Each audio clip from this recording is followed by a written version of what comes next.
our Galata Tower behind the tree there. And it was a tower built in the 14th century, and it was just built as a defence mechanism to look over the city. Apparently up the top there is a cafe, and you get like panoramic views of the city. So we're going to try and go up there, I think, because I'd love to see the city from up there, wouldn't you? Yeah. It was used to spot a lot of fires that would erupt in the city and stuff like that, so it's beautiful. It's also known as the Tower of Christ. Yeah, scene around here too is really good. Yeah, it's like in a nice square. All the beautiful colonial style buildings, little vendors everywhere for food, souvenir shops. Very touristy, probably the most touristy part of Istanbul we've been to so far. But I love it. We're on top of the Galata Tower. It was We paid 70 lira to get up. lira. So it's like for us about 18 Australian. yeah. But I would say worth it. There's an elevator to the top. I thought you would have to spiral your way up, but no, there's an elevator. But the views are pretty goddamn worth it because I can't fly my drone here. So this is what I got to resort to. This is the view. Okay. That is Asia, and that's Petit, where all the mosques are. You can see them in the skyline there. Big one over there. That's the bridge we were on the other day with the fishing. The plan for today is to do this. We've done a bit of a morning shoot. Then this afternoon, we're going over to the Fatih side, Faith side. I don't really know. We should probably look up how to pronounce it. It's Petit. And we're going to one of the mosques for sunset, which we were going to do yesterday, but Karen got sick. And then, I still have a pretty weak stomach at the moment. But we're up for sunrise. Couldn't ask for a better start. I mean, look at this goddamn view, mate. Moving on.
To the Blue Mosque.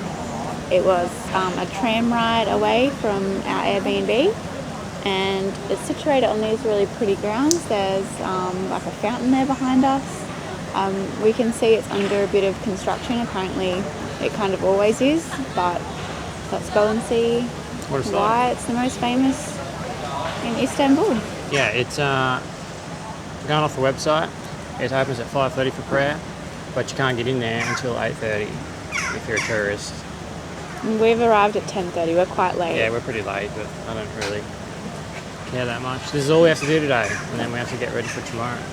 Yeah, we're going to do some washing. We were going to go to the Asian side. I think we'll still give that a go. Alright, let's see what we can do. Bye. Alright, we're walking towards the entrance here.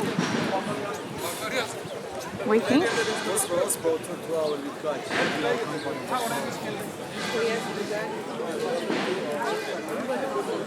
Lots of like souvenir stands out front. a bit of a stark contrast to the other one yesterday, hey? Yeah, it's much busier than the mosque yesterday. Just a bit of construction going on.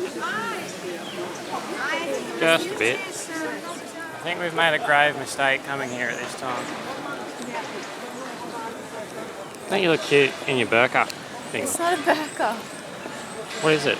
It's just a scarf. A shawl. Pretty. Can confirm. Construction. It's under a lot of construction. This is all fake curtains.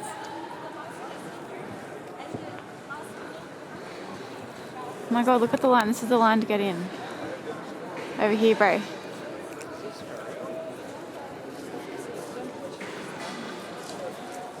This is the line to get in at 10:30 in the morning. It's almost 11.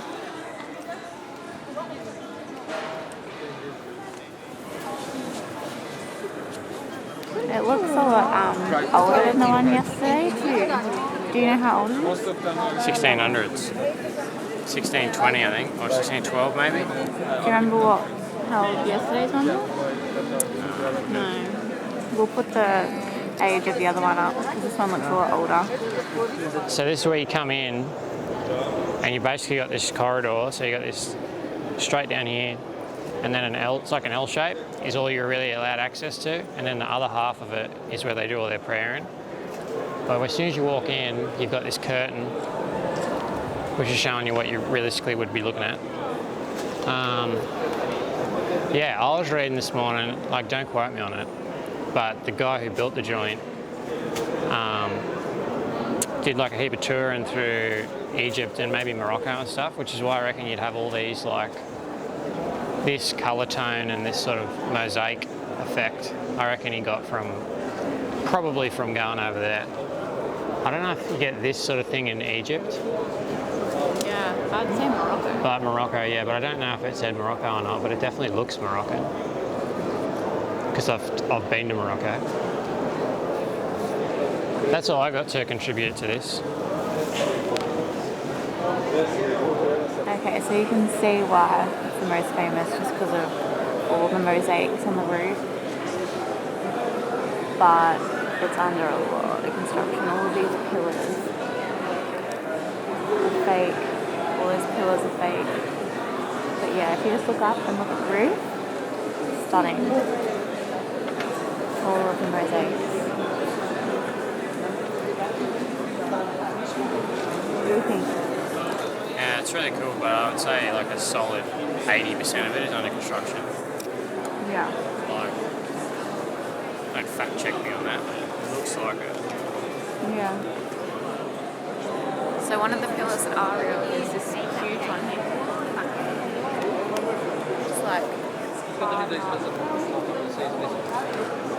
a solidly chunk of marble, hey. Try and go around the other side of it.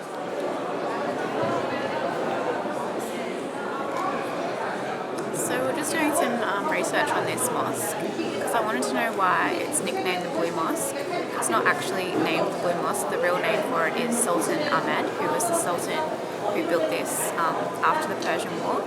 So it's named the Blue Mosque because of all the mosaics inside. They give off like a sapphire hue. Unfortunately, you can't see any of the mosaics really at the moment, but once you take down all of this, show them all of that construction. The whole interior is just full of blue mosaics, which would be beautiful to see if you could see it, but you can't at the moment.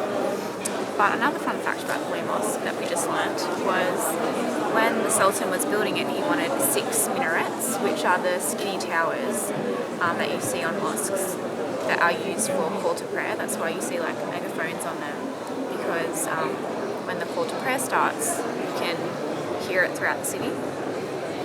So there was an uproar because only the Great Mosque in Mecca had 6 minarets. So what the Sultan did was he asked that a 7th minaret be built on the Great Mosque in Mecca so that he could have 6 on this mosque. So it's a cool story. That's all I know. That's all I know about the Blue Mosque. these are the minarets. So there's 1, 2, 3, 4, 5, 6. And it's the one we were at yesterday. I'm pretty sure only has 4. Yeah, or 2. No, it's got more. Definitely 4. Yeah. It's definitely 4. 3, at least 3. There's more than 3. Yeah. These are the shots I wish I could get with my drone. 2, 4, 6.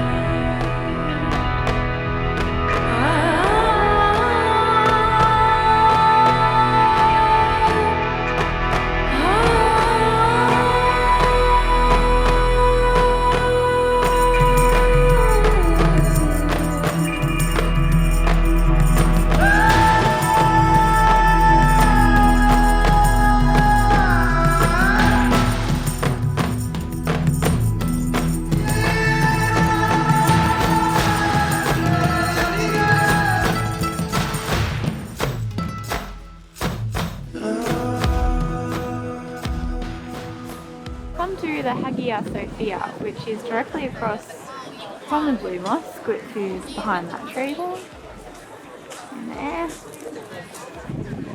And it's set on these beautiful grounds here. And the interesting thing about the Hagia Sophia is it's now a museum and it's still used as a mosque, but it used to be a Christian church.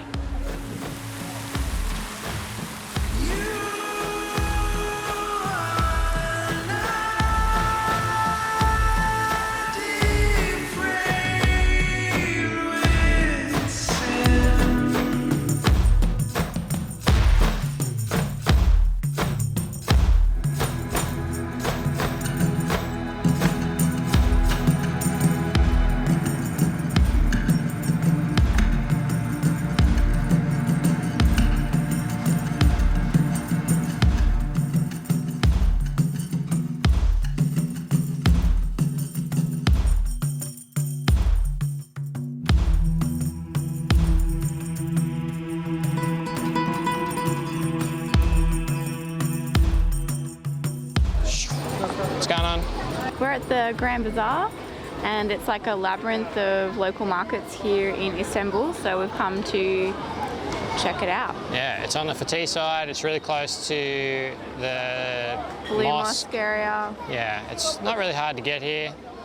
You just have to come to the general area, and to like get into the actual underground labyrinth, you just sort of walk through the outdoor markets until you see an entrance and then you're in. And it's a maze. You can go for hours, I think. There is a bit of security, but it's pretty lax. You like walk through the metal detector thing and then that's about it. Yeah. All right, let's go see what we can check it out. find. So this is what you see when you walk in, just like an outdoor market. And then you just gotta sort of start walking in. And then off to the sides are the entrances to the underground maze. But it's just all like knockoff stuff, similar to what you'd find in like Bali. Here we go.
Okay, remember you gotta look at the little camera there. Okay.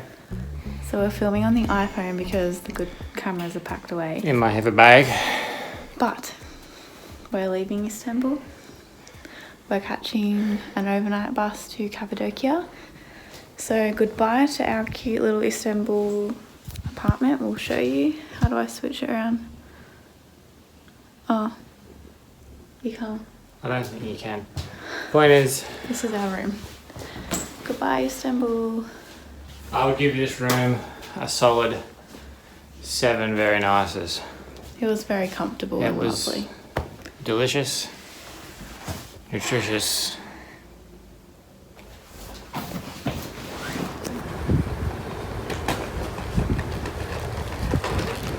No one understands how vertical this hill is.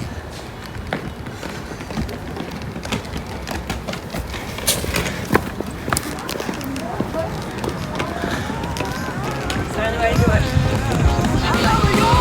So take with you 1,000 kisses. All my heart knows my wishes. Love I know is here to stay. Never go away. Let me hear you say when I see you in the moonlight. I can tell that this time is right. The feeling means that I love you. And this one's for you and for your lady.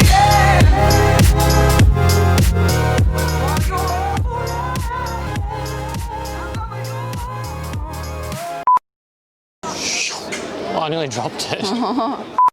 It's really busy. Nice work, Cait. Yeah, I don't know what to say about it. Alright, My sunnies look weird. they're good. Do you want that in the background? You got the lilac? Got it real good. Oh, come on. Come on then. Where are we? Turkey. You turkey. Welcome to Turkey. We're on top of the Galata Tower. Galata. I'll do it again. Oh, I got caught. What up, Turkey? I don't know what episode this is. That Turkey Day. Whatever day this is.